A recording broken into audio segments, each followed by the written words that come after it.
Gas জ্বালিয়ে নিয়েছি। এবার পাত্রটি চাপিয়ে দিলাম, জল দিয়ে দেব, স্বাদ মতো লবণ দিয়ে দিলাম।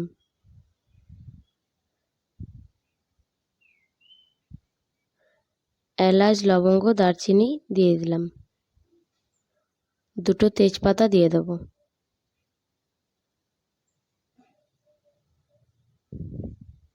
রিফাইন অয়েল দিয়ে দেব পরিমাণ মতো। চালগুলি ধুয়ে রাখা ছিল, দিয়ে দিলাম।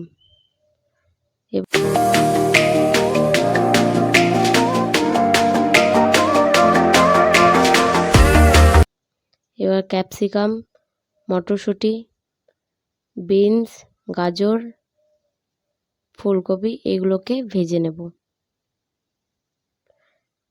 ক্যাপসিকামগুলি আগে দিয়ে দিলাম, ক্যাপসিকামগুলি ভেজে নেব।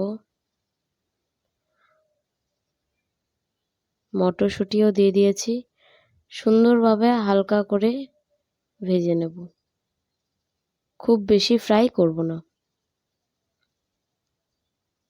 বিনস দিয়ে দিয়েছি।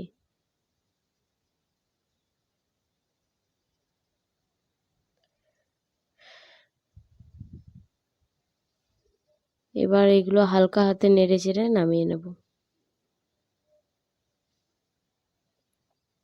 দেখুন বন্ধুরা, তেল ঝরিয়ে নামিয়ে নেব সুন্দরভাবে।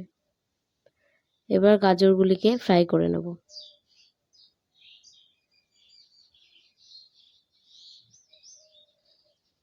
সেম হালকা ফ্রাই করে নেব, খুব বেশি ফ্রাই করব না। দেখুন ফ্রাই হয়ে গেছে, এবার তুলে নেব।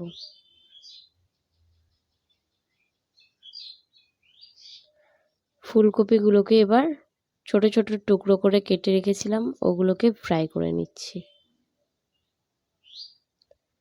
ফ্রাই হয়ে গেছে, এবার নামিয়ে নেব। কাজু আর কিশমিশ হালকা ফ্রাই ব্রাউন করে নেব। দেখুন এখানে ফ্রাই হয়ে গেছে, এবার নামিয়ে নেব।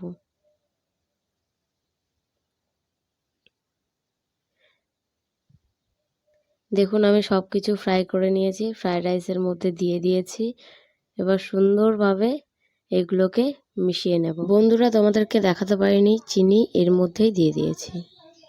2 চামচ মতো ঘি আর সাথে সানরাইজ গরম মশলা দিয়ে দিয়েছি।